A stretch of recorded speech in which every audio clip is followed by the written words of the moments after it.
신앙 고백하겠습니다. 예수님은 그리스도 모든 문제 해결자입니다. 다시 한번 신앙 고백합니다. 오직 복음으로 인생 포럼하는 제자입니다. 오늘 찬양대가 2년 만입니까? 서게 됐는데 하나님 앞에 크게 다시 한번 영광의 박수를 돌리겠습니다.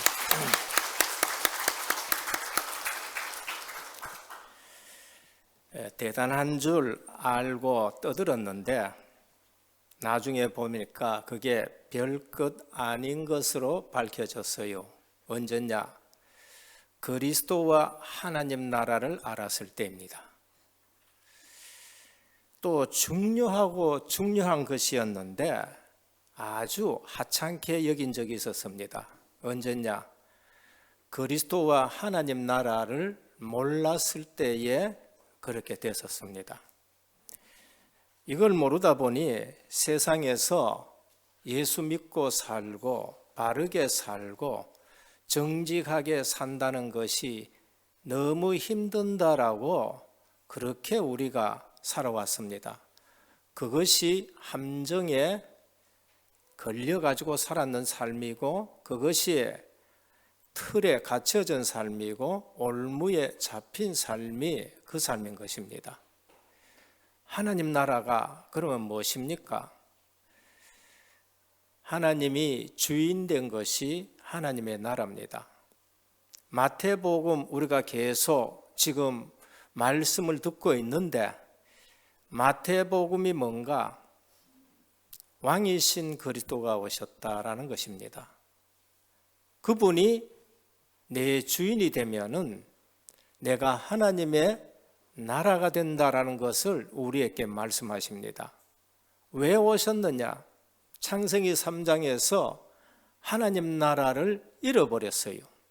그래서 인간으로서는 그 절대 회복할 수 없어서 하나님이 육신의 몸을 입고 이 땅에 오셨는데 그분이 하나님의 아들이고 그분이 제사장, 선지자, 왕의 직분을 가지고 오셔서 하나님 나라를 지금 회복하고 계신다.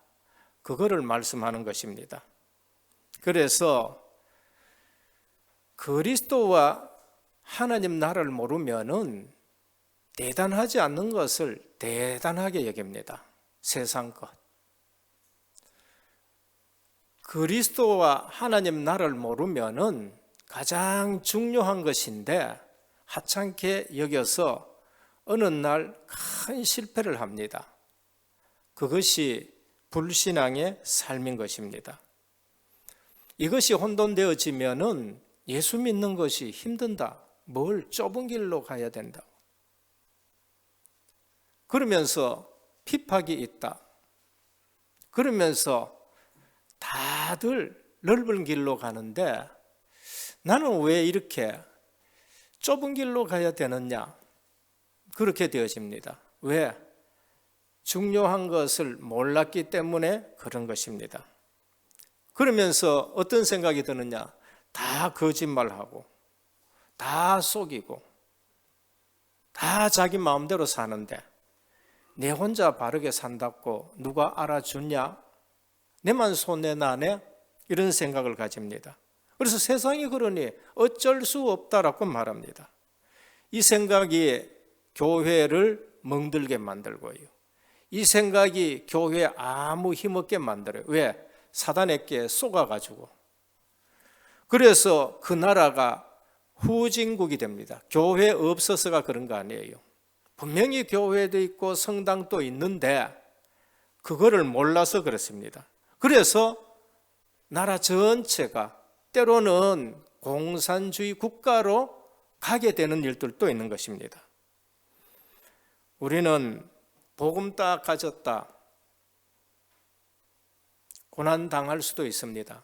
그러나 그거는 고난이 아니요. 하나님 나라 편에서 생각하고 그리스도가 왕으로 생각되어지면 그거는 영광인 줄 믿으시길 바랍니다. 그래서 영광의 면류관을 네게 주겠다라고 말해요. 그 생각이 안 드는 것은 70, 80을 놓고 봐서 그런 거예요. 그리스도와 하나님의 나라는 영원한 것이기 때문에 짧은 인생에 속으면 안 되는 것입니다. 그래서 그 길을 걸어간 순례자의 길, 그 길을 걸어간 정복자의 길, 그 길을 걸어간 남은 자의 길을 걸어간 사람은 결국 승리하게 돼요. 그게 누군가? 노아입니다. 고집 부른 게 아니에요. 은혜 받은 것입니다. 여러분, 진짜 은혜 받아보면 어떻게 하느냐? 대부분 사람의 말 안 듣습니다. 그거는 참고를 하지. 혼자지만은 내 혼자라도 세상 풍습에 따라가지 않습니다. 우리 가족만이라도 방주 지어야 된다. 그래서 방주 짓습니다. 실제로 한번 가만히 묵상해 보시길 바랍니다. 그 1년도 아니고 2년도 아니고 영감 비가 언제 오는데, 영감 그 많은 돈을 왜 그 배 만드는 데 쓰는데, 혹시 속은 거 아닌가? 배는 바닷가에서 지어야 되는데 무슨 산꼭대기에서 짓냐? 그렇게 얘기할 때에 대부분 그만둘 수 있습니다. 그런데 노아는 은혜를 받았더라, 그렇게 말씀해요. 사도 바울입니다. 그리스도와 하나님 나라를 알기 전에는 열심히 했었습니다. 학문도 열심히 했고 지위도 최고의 지위에 올라가고 앞길도 창창 했었어요. 그런데 그리스도와 하나님 나라 알았을 때에는 이거에 전부 배설물이라는 겁니다. 전부 배설물이다. 오히려 내가 그리스도 아는데 이게 방해되는 역할을 했다라고 그렇게 말합니다. 근데 그 한 사람이 그거 알고 사실상 결론 딱 내리니까요, 사도 바울만 산 게 아니에요. 민족이 살게 되고 세계가 살게 되는 것을 볼 수 있습니다. 아브라함 어려운 선택을 했습니다. 갈대아우로, 당시에는 최고 문명 도시 국가였습니다. 근데 하나님이 떠나라, 내가 네게 지시할 땅으로 가라 하니까 아브라함이 떠나는 것입니다. 믿음을 붙잡은 것이지요. 그런데 아브라함과 그 후손들은 엄청난 복을 받게 되는 겁니다. 모세, 넓은 왕궁을 포기한 겁니다. 왕궁을 버려라, 그런 말이 아니에요. 그리스도를 붙잡았다는 거예요. 그런데 80세 돼가지고 하나님이 쓰시는데 다른 사람들은 전부 80대면 끝인데 모세는 80이 돼가지고 40년 동안 쓰이는 것을 볼 수 있습니다. 이 얘기가 어디에 있느냐? 구약의 전체를 하나로 압축해 놓은 것이 히브리서 11장이에요. 히브리서 11장에 보면은 이러한 그리스도와 하나님의 나라를 안 사람들은 세상 사람들이 대단하다 싶은데 그 대단한 거 아니에요. 나만 장군이 대단하다 싶었는데 그리스도와 하나님 나라를 아는 어린 여종이 볼 때에는 썩어 있는 것이 보여지게 되는 것입니다. 그래서 오늘 또 하나님 나라와 그 삶입니다. 뭘 선택하느냐? 그걸 말씀해요. 하나님 나라가 뭔가? 교회가 지금 보이는 하나님의 나라의 모습인 것입니다. 그래서 교회는 세상 기관이 아니에요. 오늘 또 우리 찬양대가 찬양을 했습니다. 그리고 1년 반 이상 코로나로 실제적으로 예배드리러 오지도 못하고 그렇게 어려움이 있었습니다. 그러나 그리스도와 하나님 나라 아는 사람들은 못와도 예배를 드립니다. 못와도 집에서 그리스도와 하나님의 나라를 누리는 것입니다.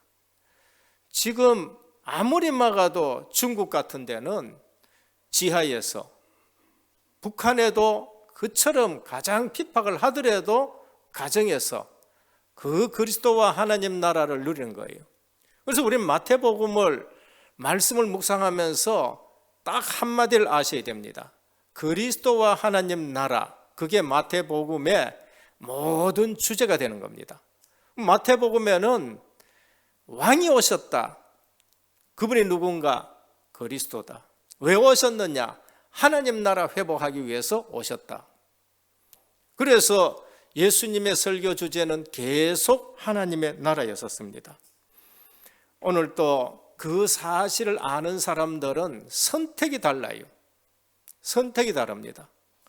세상 사람들 볼 때는 별거 하자는 것 같은데 그거를 중요시 여겨요. 근데 가만히 보면 하나님 나라 입장에 보면은 세상 사람들이 대단하다 하는 것이 우리가 봤을 적에는 그거는 대단한 것이 아니라는 거예요. 그래서 첫째입니다. 좁은 문으로 들어가라.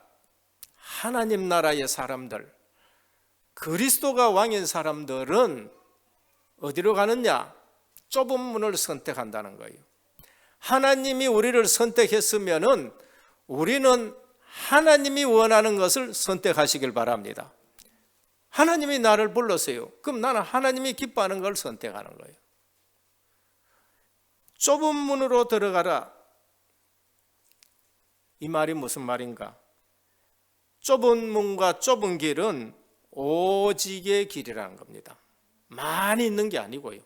이 말은 남들 안 하는 것을 해야 되고 남들 다 해도 나는 이건 안 해야 되고 그 말이 아니에요.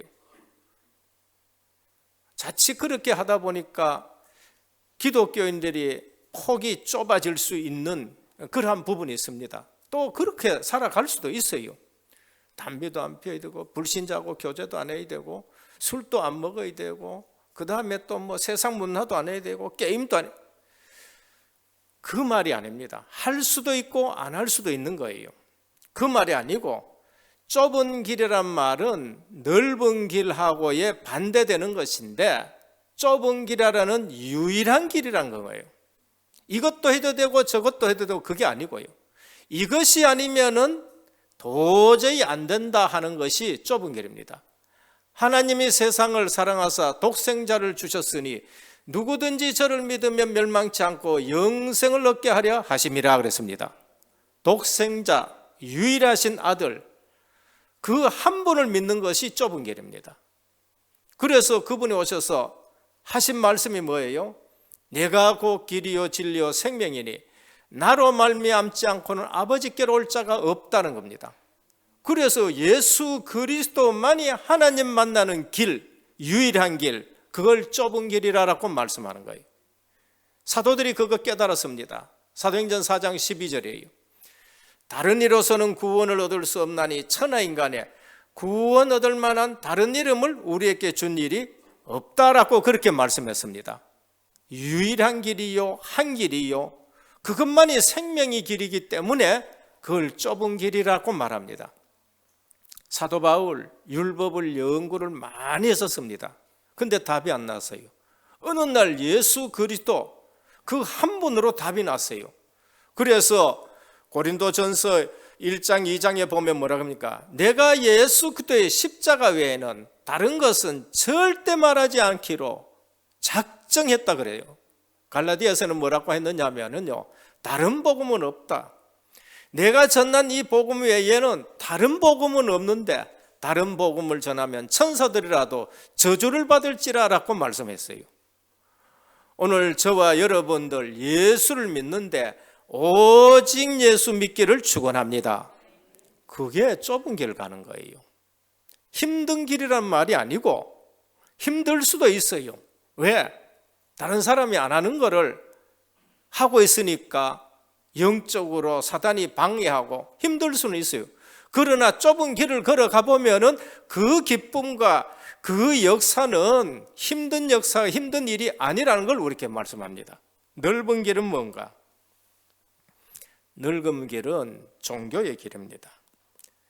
넓은 길은 오직이 아니에요. 이 종교도 좋고 저 종교도 좋다는 것을 넓은 길이라고 말합니다. 예수 믿는 사람 중에도 그런 사람들이 있어요. 뭐 기독교가 뭐 이렇게 편협하냐? 왜 기독교는 이렇게 독선적이냐? 기독교는 왜 배타적이냐? 너희만 막 구원이 있다고 그렇게 주장하느냐? 그 사람은 넓은 길을 가는 사람입니다. 그 사람은 기독교가 뭔지를 모르고 생명이 뭔지를 모르는 사람, 진짜 예수는 모르는 거예요. 종교는 이 종교도 좋고 저 종교도 좋습니다. 그래서 우리도 구원이 있고 너희도 구원이 있다. 여기 가도 좋고 저기 가도 좋다는 거예요.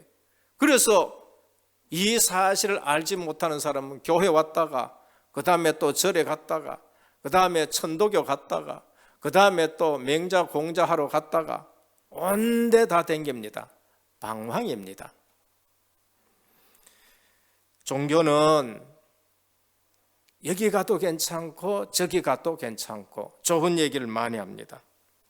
그래서 오늘 또 좁은 문으로 들어가라 이 말씀은 다른 것이 아니고 예수 그리스도만이 생명의 길이요, 예수 그리스도만이 구원 주시는 길이요, 예수 그리스도만이 우리에게 참 빛이 되신다라는 것을 말씀합니다.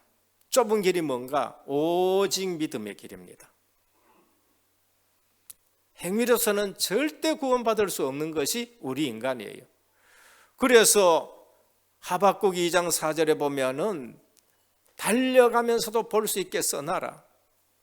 원망하고 불평하고 우리는 왜 안 됩니까? 왜 이방인들이 잘 돼가지고 우리를 이렇게 괴롭힙니까? 아수르가 왜 일어나가지고 우리를 이렇게 괴롭히고 합니까? 그때 하나님이 말씀하셨어요. 이것저것 딴소리 하지 말라. 너는 내가 말하는 것을 기록해라. 달려가면서도 볼 수 있게 기록해라. 의인은 믿음으로 말미암아 살리라 그랬습니다. 근데 이걸 놓쳐버렸어요. 유대인들이 이걸 놓쳤다니까요. 그래서 예수 그리스도를 십자가에 못 박혀 죽어버렸는데 중요하고 중요한 것을 놓쳐버린 거예요. 중요하지 않는 것을 대단한 것으로 알고 율법주의로 살아가는 겁니다. 그래서 그리스도가 오셔가지고요, 내가 길이다. 근데 초대교회가 시작했는데 또 놓쳐버렸었습니다. 그래서 중세교회가 되었어요. 그 초대교회가 중세교회가 되어버리고 카톨릭 천주교가 되어버렸어요. 아무리 봐도 진짜로 갈등이 오네. 루터 이건 아닌데 성경을 퍼보니까 그게 아니에요.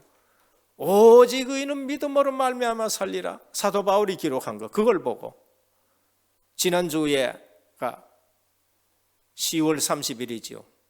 504년 전에 종교개혁이 시작된 날입니다. 그 한마디 오직 믿음으로 살리라 했는데 많은 성도들과 신학자들과 들고 일어나서 개혁교회가 시작이 된 거예요. 우린 제대로 알으셔야 됩니다. 좁은 길이 뭔가? 믿음으로 사는 길이 좁은 길인 것입니다. 많은 종교는 믿음 아주 허황돼 보입니다. 그래서 오늘 또 오직 하나님의 말씀 붙들고 사는 것이 좁은 길이라고 말씀합니다. 그래서 우상 종교로 가는 자가 많은데 우리는 복음 붙들고 살아가는 거예요. 다 종교 중심으로 살지만은 우리는 복음 중심으로 살아가야 되고, 다 인맥 수단 부리지만은 우리는 기도 중심으로 살아가야 되고, 다 이익 동기 따라가지만 우리는 전도 세계 복음화의 중심으로 살아가야 되는 것입니다. 그래서 진정한 교회 부흥은 뭔가? 진정한 교회 부흥은 오직 복음만 전하면 되고, 오직 교인들이 힘을 얻어서 전도 선교할 수 있도록 하는 것이 그게 진정한 부흥입니다. 거기에 제자들이 모여지는데 그게 초대교회는 것입니다. 둘째입니다. 하나님의 나라, 진짜 그리스도 아는 사람은 뭔가? 열매가 맺힙니다. 좋은 열매가 맺히는 겁니다. 단시간이 조금 오래 걸려서 그래요. 그렇기 때문에 함부로 판단하면 안 돼요. 그래서 마태복음 7장은 하나님의 나라와 그 삶을 말하는 것입니다. 그래서 함부로 말하지 말라는 거예요. 함부로 비판하지 말라는 거예요. 함부로 정죄하지 말라는 거예요. 그리스도인들은 함부로 말하지는 않습니다. 그럼 우리에게는 열매로 그 나무를 알아요. 그리스도인들은 어떻게 아느냐? 열매로 알게 되는 겁니다. 좋은 나무냐 나쁜 나무냐 어떻게 아느냐? 열매로 알게 된다고 그렇게 지금 말씀하는 겁니다. 그래서 감사와 믿음의 열매를 맺어야 돼요. 오늘 예수 그리스도를 만났다. 내가 하나님 나라의 백성이 됐다. 매일 눈 뜨면 감사하시기를 바랍니다. 그것보다가 행복한 게 없어야 돼요. 그것보다 더 기쁜 게 없어야 돼요. 그리고 예배 드린 것만큼 우선되는 것은 없어야 되는 겁니다. 감사와 믿음의 열매를 맺어야 돼요. 그래서 감사의 말이 계속 나와야 되고 믿음의 말이 계속 나와야 됩니다. 거기에 좋은 열매가 맺혀지는 거예요. 나무가 좋으면은 좋은 열매가 맺혀지는 거예요. 나무가 나쁘면은 나쁜 열매가 맺혀지는 거예요. 예수 그리스도를 구주로 영접하면은 반드시 예수 열매 맺어질 줄 믿으시길 바랍니다. 성령이 내 속에 계시면 반드시 성령의 열매를 맺을 줄 믿으시길 바랍니다. 좀 시간이 걸릴 수 있습니다. 아브라함입니다. 창세기 13장. 믿음을 붙들었어요. 롯은 물질을 붙들었어요. 아브라함은 하나님의 절대 주권을 붙들었어요. 네가 먼저 택해봐. 절대 주권 속에서 그거를 맡겨버렸어요. 그런데 하나님은 물질 택한 사람은 물질 택한 쪽으로 가게 하고 너는 동서남북을 바라봐라. 이것을 내가 네게 다 주었다. 믿음을 심었고 믿음을 고백했는데 아브라함의 삶에는 믿음의 열매가 계속 맺히는 것입니다. 요셉입니다. 창세기 37장입니다. 사람들이 보기에는 많은 고난을 당했어요. 그렇습니다. 여러분들이 그리스도와 하나님 붙들면은요, 때로는 육신적으로 고난 또고 그럴 수 있습니다. 그게 초대교회예요. 그게 개혁교회고. 그런데 그 붙든 그 진짜 중요한 생명 때문에 그건 아무것도 아니에요. 오히려 그것 때문에 내 주위에는 누가만 몰려오느냐? 진짜 제자만 몰려오는 거예요. 초대교회는 그 핍박 때문에 진짜 제자들만 모여가지고 로마가 뒤집어지는 그런 축복이 있는 거예요. 개혁교회도 마찬가지입니다. 초대교회처럼 얼마나 종교 전쟁을 할 만큼 많은 사람이 죽었는데 실제적으로 유럽 전체가 큰 축복 속으로 들어오는 그런 일들이 된 겁니다. 요셉은 진짜 언약을 붙들었습니다. 그런데 거기에 큰 열매가 맺힙니다.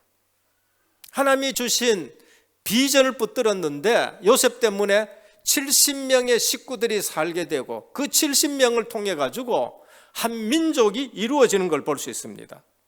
세월이 가면서 그 믿음은 열매를 맺어 가지고 애굽의 총리가 되어지고 애굽 총리가 문제가 아닙니다. 애굽 전체의 여호와 설명하게 되고 그리고 형제들이 다 와가지고 한 민족을 이루게 되는 걸 볼 수 있습니다. 모세는 어머니 품 속에서 젖을 먹으며 믿음을 심었습니다. 믿음을 붙잡았다는 거예요. 그런데 80세이 지나면서 거기에 열매 맺힙니다.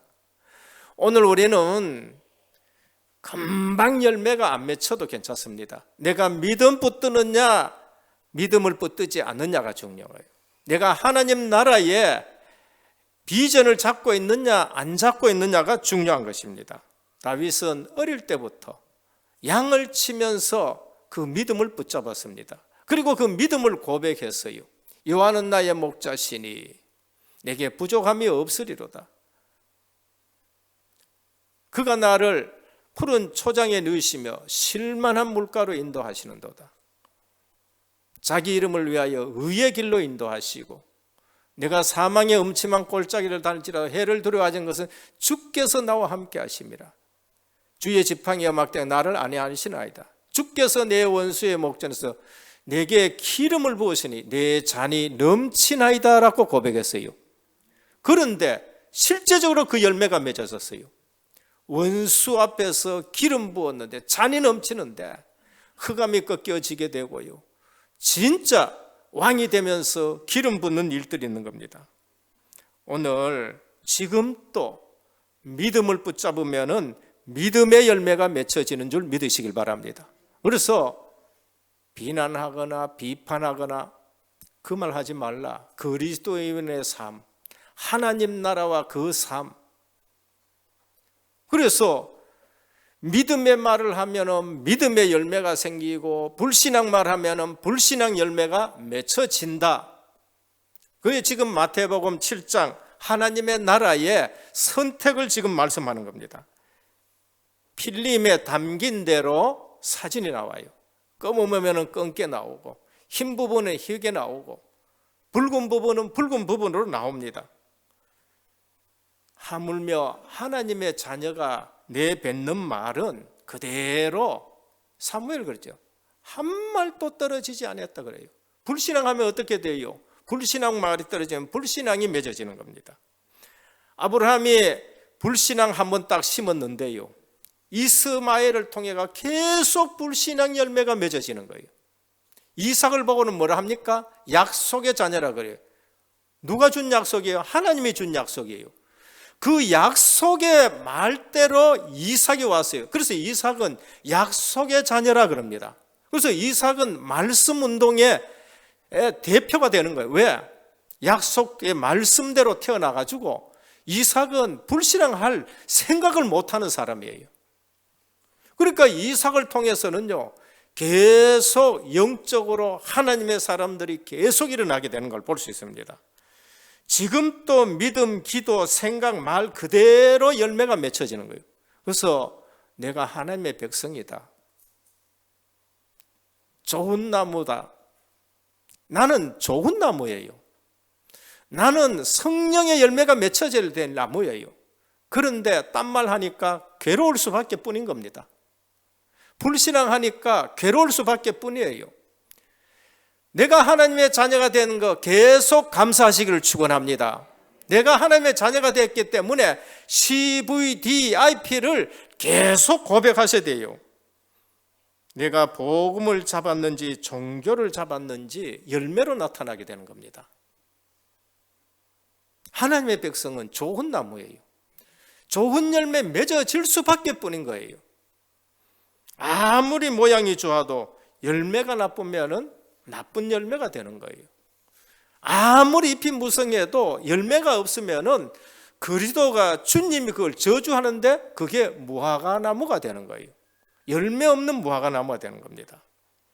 그래서 오늘 또 시편 1편에 보면은요, 저는 시냇가에 심은 나무가 시절을 쫓아 과실을 맺으며 그 잎사귀가 마르지 않아요. 잎사귀가 마르요. 시절을 쫓아 과실을 맺으며 그 잎사귀가 마르지 아니한다 그래. 오늘 우리가 하나님의 말씀에 뿌리 내리기를 축원합니다. 오늘 우리는 진짜 그 말씀을 붙들고 믿음의 말을 계속 하셔야 됩니다.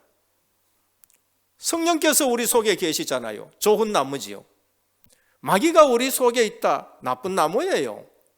그러니까 좋은 나무는 좋은 열매를 맺고 나쁜 나무는 나쁜 열매를 맺는다. 신분이 바뀌어버리면 좋은 나무가 된다는 거예요. 성령이 내 속에 계시면 내게 성령의 열매가 맺는다는 걸 말씀하는 겁니다. 갈라디아 5장 22절 23절입니다. 말씀을 제대로 받은 이후에 성령의 열매가 맺힙니다.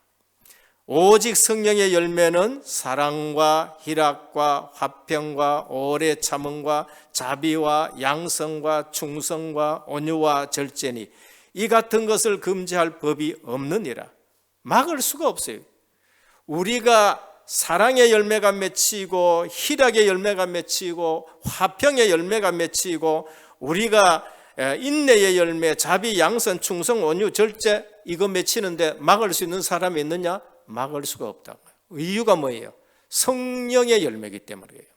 내가 맺는 열매가 아니라 성령이 맺는 열매인 겁니다. 그리스도 예수의 사람은 육체와 함께 그 정욕과 탐심을 십자가에 못 박아 버렸다. 무슨 말입니까? 이제 나쁜 열매 맺을 수가 없다는 거예요. 그러나 불신앙을 가지고 있다면은 불신앙 열매가 맺힌다는 겁니다. 육체 일은 분명하니 곧 음행과 더러운 것과 호색과 우상 숭배와 주술과 원수 맺는 것과 분쟁과 시기와 분쟁, 당 짓는 것. 이거 뭐예요? 성령이 없는 사람들, 마귀에게 잡힌 사람들이에요. 오늘 또 말과 기도는 열매를 맺습니다. 하나님 앞에서 하는 말은 기도고, 기도는 반드시 응답 오는 줄 믿으시길 바랍니다.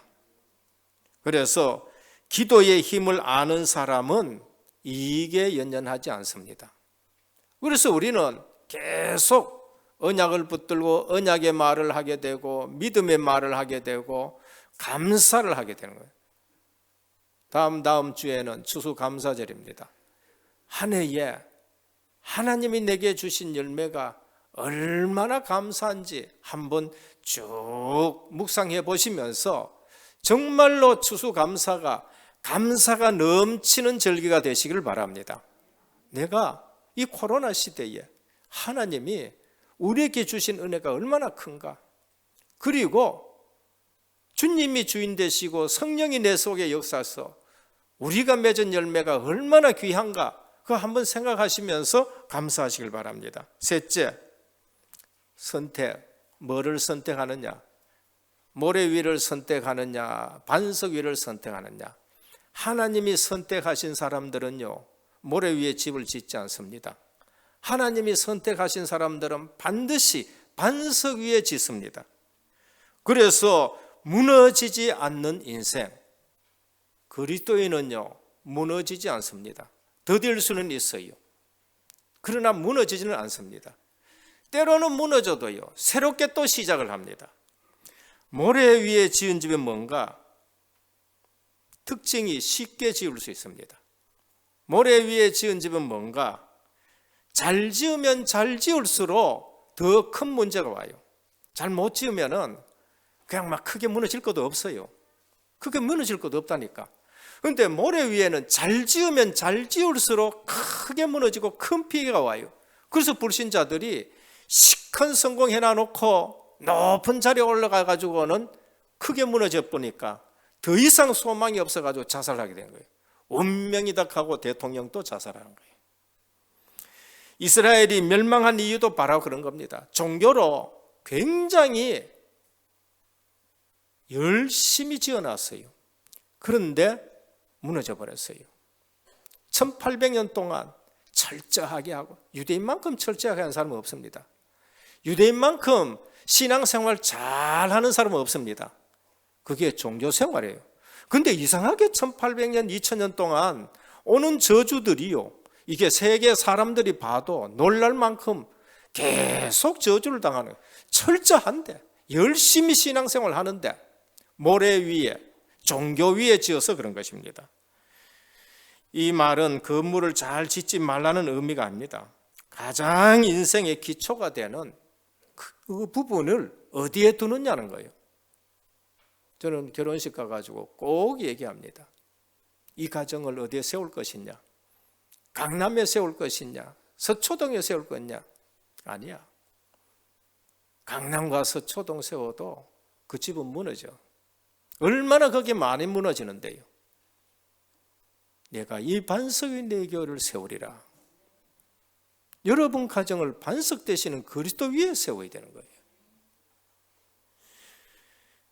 안 그러면은 전부 모래 위에 지은 집입니다.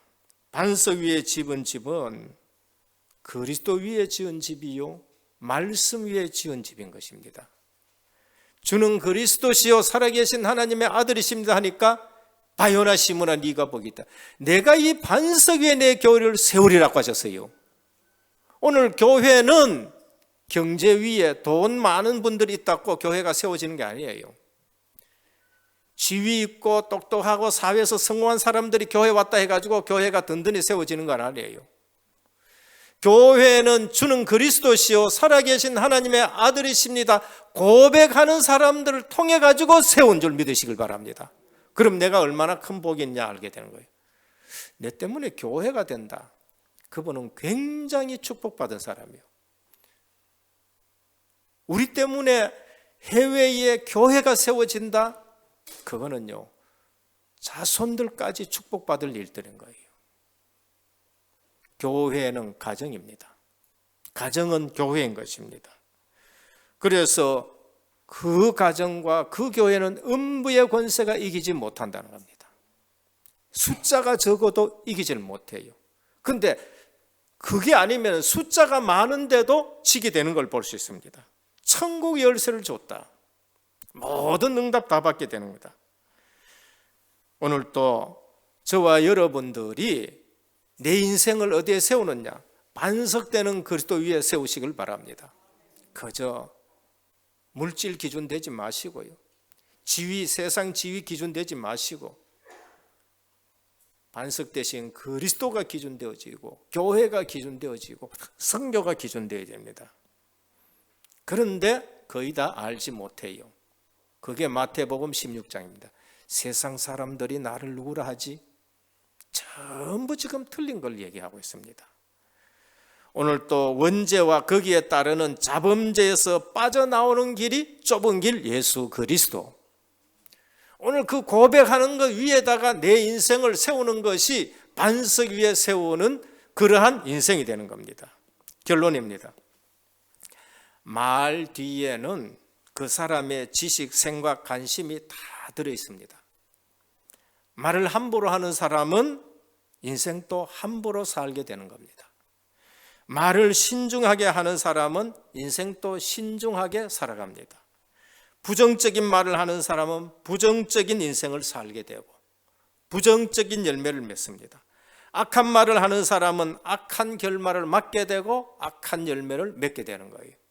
그래서 오늘 또 마태복음 7장에 비판하지 말라. 정치인들 얼마나 훌륭합니까? 근데 비판 얼마나 하는지 몰라요. 근데 그 비판에 자기가 걸려버려요. 교회는 하나님의 나라인데 비판이 기준이 아닙니다. 그리스도가 기준이고 하나님의 나라가 기준이고 살리는 것이 기준입니다. 둘째입니다. 신앙생활과 기도에서 가장 중요한 것이 말입니다. 수십 년이 지난 후에 그 사람의 기도와 말대로 되게 돼 있어요. 하나님은 우리의 말과 생각을 하나도 빠뜨리지 않습니다. 늘 거짓말하는 사람, 늘 분내는 사람, 사단과 연관이 지금 되어 있는 겁니다. 다행히 다락방 안에는 지속적으로 쓰임받는 사람은요, 그 말에 대해서 늘 감사하게 되고요, 말을 늘 믿음의 말을 하게 되는 겁니다. 그리고 베드로전서 3장 9절에 보면은 12절까지 복받기를 원하고 좋은 날 보기를 원하는 사람은 이렇게 나오는 겁니다. 그래서 모일 때마다 세 가지만 하시면 돼요. 늘 생각하십시오. 모일 때마다 기도 응답받는 거 고백해야 돼요. 모일 때마다 말씀 받은 것을 놓고 포럼하시고요. 그리고 각각 전도 현장에서 하나님이 역사하신 전도 포럼 하시면 됩니다. 오늘 또 말씀 붙잡고 정시 기도 속에 있으면은 무시로 하나님과 교제가 되는 거예요. 25시에 역사들이 일어나게 되고 그것이 영원과 연결되는데 그거 알게 되면은요, 야, 대단하다 했던 거요. 그 대단하지 않게 보입니다. 그리스도 하나님 나라 알게 되면은 내가 너무나도 중요한 것이 있었었는데 그걸 놓쳤구나 이렇게 되는 겁니다. 그래서 마태복음 딱 우리가 말씀 배우면서 하나님의 나라 그것을 회복하러 왕 대신 그리스도가 오셨다는 사실을 알고 주인이 바뀌는 삶 살기를 예수 그리스도 이름으로 축원합니다. 아버지 하나님 감사합니다. 하나님의 나라 오늘 또 주님이 주인 되시면은 우리의 생각도 바뀌고 말도 바뀌고 믿음도 바뀌는데 오늘 또 믿음 싣는 저희들 되게 하옵소서. 언약의 말씀만 내뱉는 저희들 되게 하여 주옵시고 한 해가 가면서 감사의 말만 우리 가운데 넘쳐나게 하옵소서.